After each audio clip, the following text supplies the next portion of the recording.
No, I will update something. Good, thank you so much.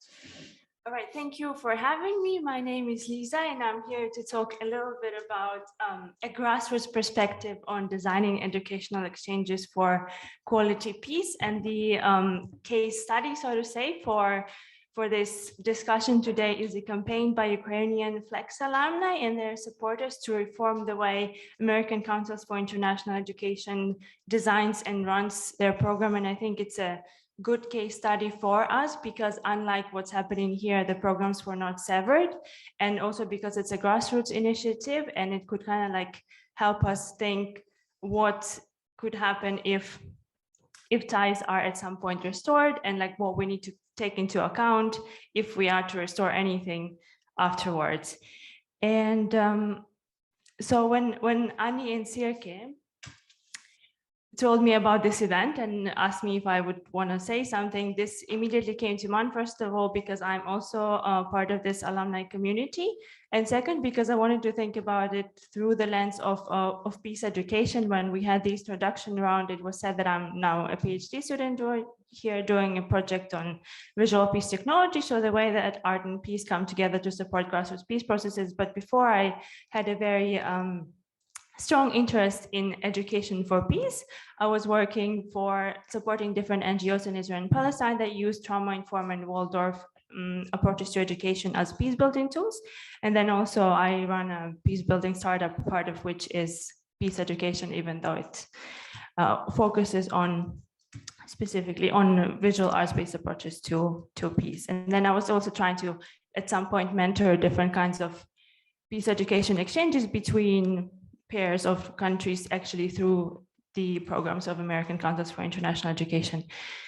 So the campaign that was created, like one of the main questions that the alumni chose to articulate is, does American Councils support Russian imperialism? And just to tell you a little bit of an introduction, who are actually Ukrainian Flex alumni. So Flex stands for Future Leaders Exchange, and it's a program that, like a year-long competition, if you get to the final, as a high school exchange student, you go on a fully funded high school exchange year to the US, and then they kind of like fly you around to different projects. They teach you leadership, teach you project management. It could be a very cool experiences that people are grateful for, even despite during this campaign. And American Councils for International Education runs programs at different levels of education, through high school to undergraduate to graduate to postgraduate to professional development. And we will see some of the examples later, but how this is structured is that I kind of like want to walk you through this campaign that was posted online. And it basically, here for anonymization reasons, these are downloads of the visuals that were used, and I will walk you through them. And you know, if they're posted on Instagram, you just like kind of like swipe like this to see the whole argument, or like on Facebook, you would open to see how it happens. But here I will interrupt the flow twice to give you relevant information the way I think it would be helpful for you, because this is something that's not really happening in your context. But before we go into actually the content of the campaign, I think it would be good to have a little bit of an overview of what American Councils for International Education actually do. And so this is an organization that claims to be empowering individuals and institutions to address challenges in diverse and in an interconnected world, since they were established in 1974. And they do cultural exchanges, language immersion programs, professional development and innovation and capacity building, and educational development. And their mission is to strengthen, as a quoting, strengthen international ties and mutual understanding through excellence in academic, professional, and cultural exchange, language acquisition, educational development, and research. And this is just a little bit of an infographic from their website, some of the achievements for the decades of their work. And they also highlight that they work in 90 countries that are also, quote, important to national security, prosperity, and peace, which is interesting and a little bit problematic for the reasons that we will see a little bit later.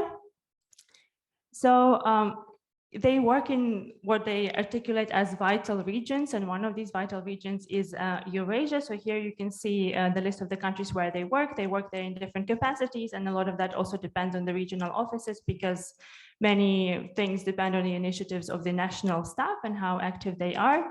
And here it says that, you know, the organization was founded in 1974 as an exchange program between scholars from the United States and the former Soviet Union. And we've changed a lot since then. So has that part of the world, and what remains the same is our determination to offer excellent education opportunities and exchanges for the scholars, professionals, and language learners who are helping to shape the world. But Ukrainian alumni found it very problematic. So here's actually going to the content of the campaign. And so Ukrainian alumni decided not to focus on Ukraine only specifically, but also to look at, you know, other kind of imperialistic, perhaps, things that American councils do. And here you can see screenshots of what American Councils for International Education in Armenia, for example, has posted on April 15 this year. This is an ongoing campaign and there aren't really like tangible results yet.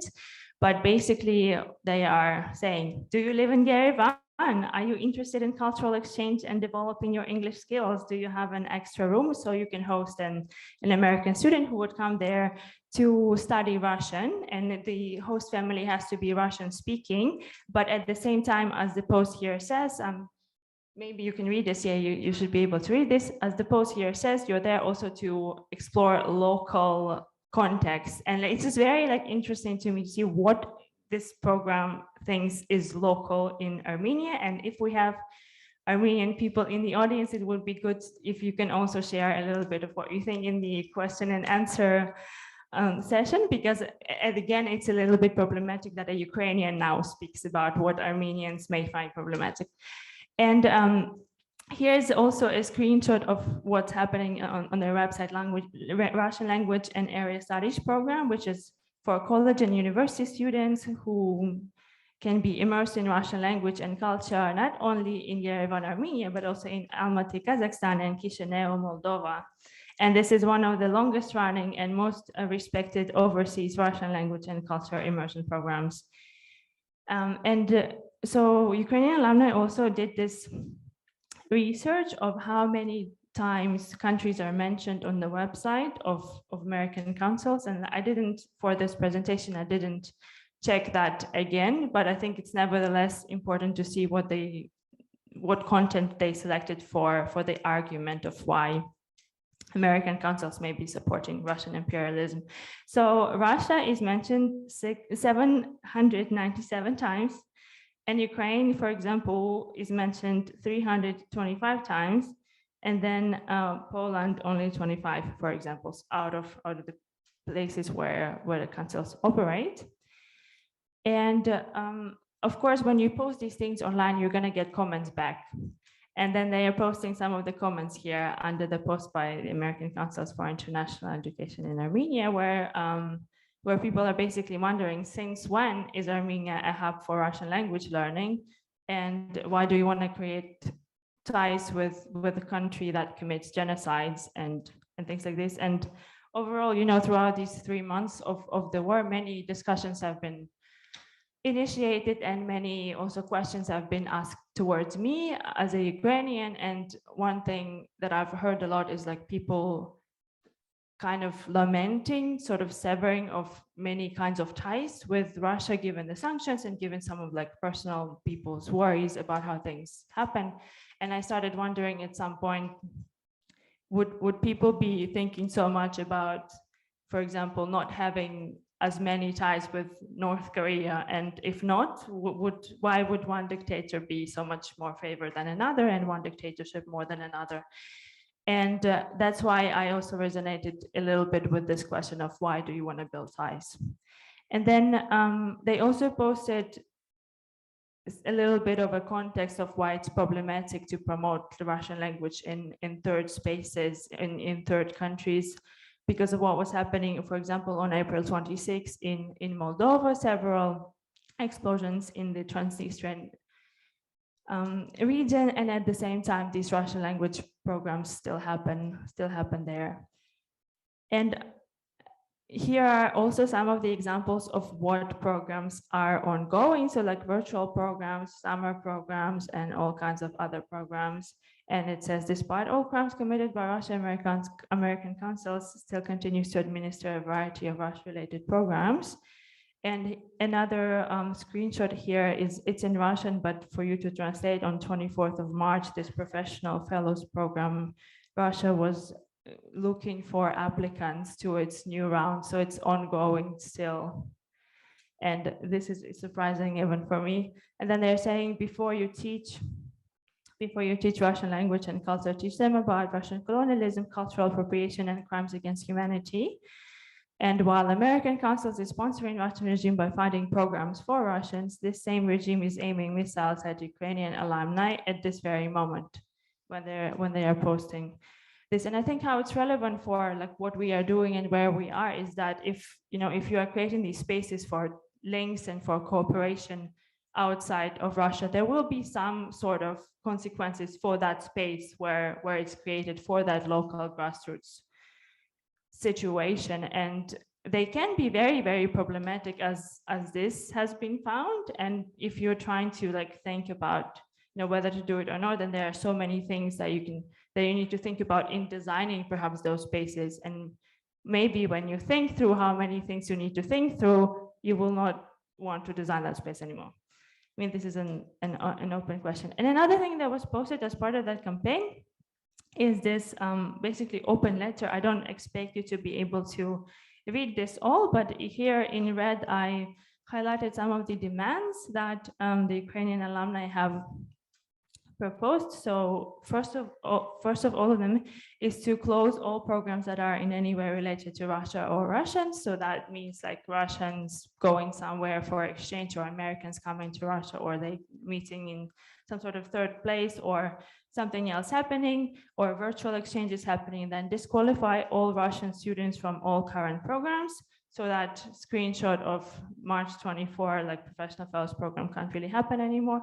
And then to seize all operations in Russia that are left after 2014. And that 2014 was like a moment of change in some sort, because, as I said, these are alumni of the Future Leaders Exchange program. Since 2014, Future Leaders Exchange program doesn't work in Russia anymore. And now you can read some articles about it, how actually the government of Russia severed the ties with that program after allegedly one of the students wanted to just stay there. And sort of like a cherry on top for that was that student, you live in a host family during the program, and that student was hosted by a same-sex couple.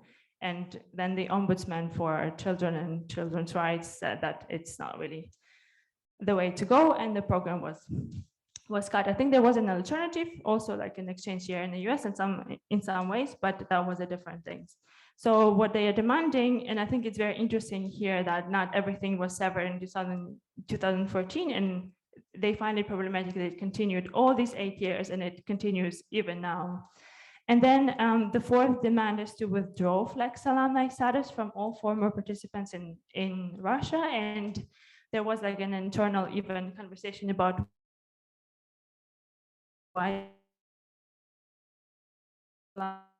once you go through this program, you never really leave this relationship with American Councils for International Education, because there are many kinds of other opportunities, like you can get different kinds of grants to do grassroots projects. So I was, for example, doing visual arts-based peace building trainings in Ukraine using the grant money by American Councils for International Education. Then for Ukrainians specifically, there are also like internships to, for example, do a 3 months internship at the Ministry of Foreign Affairs, which is what I did.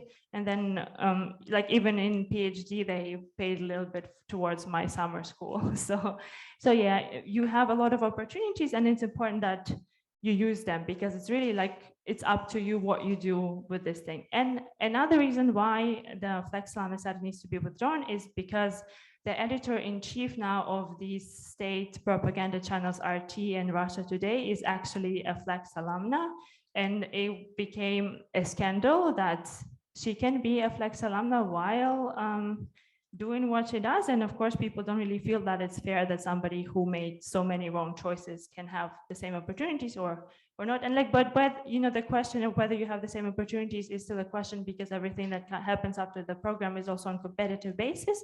So it doesn't, you know, automatically mean that she would have the same opportunities, but just the fact that we all have the same kind of status is also a little bit problematic.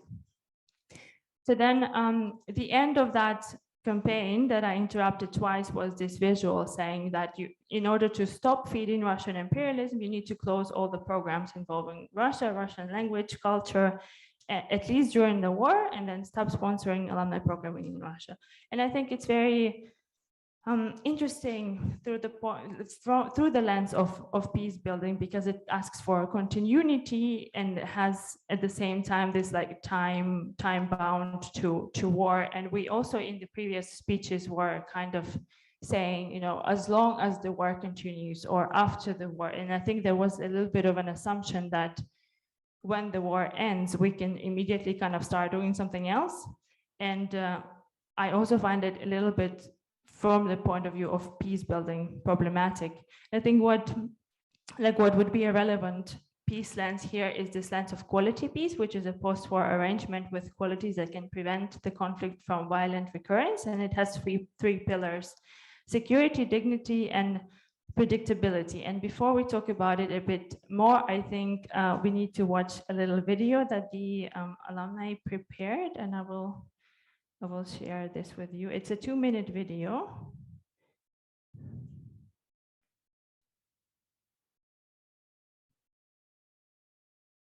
Before we watch it though, keep in mind that this is not a research video. This is a video advocating for certain solution that was created out of a place of pain, disappointment, and danger, and it is what it is, and we are going to watch it.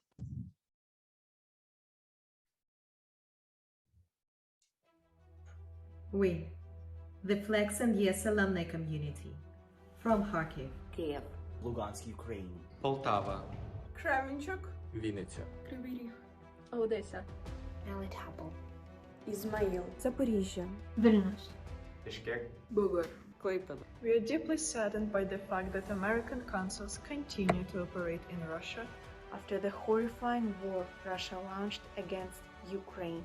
We know that American consuls have continued administering educational and cultural programs in Russia since 2014. We consider the functioning and further development of any American Council programs in Russia completely unacceptable. American Council's mission lies in empowering individuals and building bridges between communities. Russia's mission lies in killing Ukrainian citizens and bombing our cities. American Councils aims to build mutual understanding through cross-cultural learning and cultural diversity. Russia aims missiles at Ukrainian buildings and commits genocide against the Ukrainian nation. American Councils promotes diversity, equal opportunity, and inclusion. Russia promotes lies, looting, hatred, and death. Are Russia's actions in line with American Council's core values? Does American consuls find acceptable to have any relations with Russia where more than 80% of population supports the war in Ukraine? We do not believe so. This is why we, the Flex and Yes alumni community, ask American consuls to take action. Stop any cultural or educational cooperation with Russia. Stop building bridges with the country that brings nothing but death, destruction, and suffering.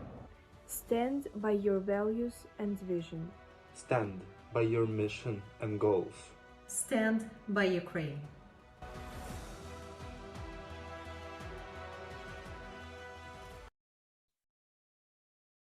Okay. And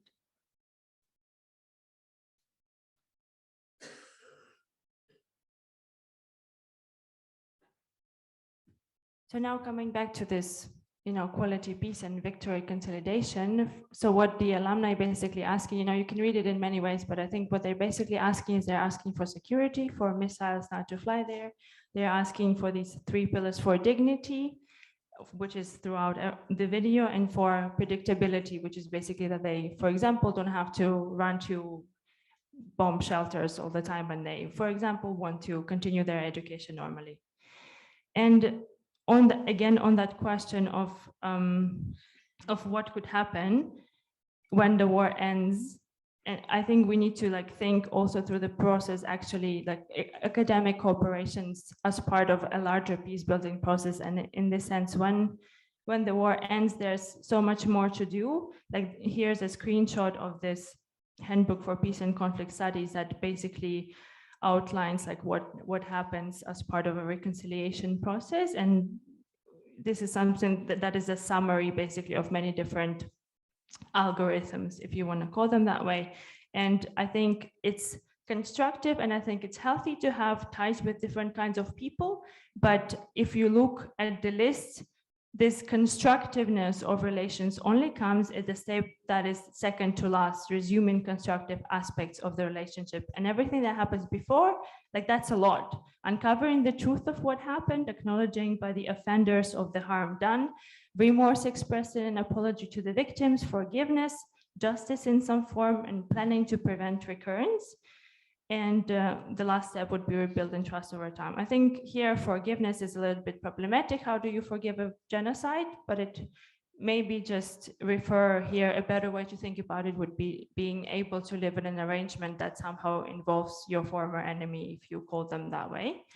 And I think in this way also we need to understand that maybe academic cooperation would be most relevant at some points later, even if we don't even know when the war will end. I was hoping it would have ended before it began, but here we are, and thank you.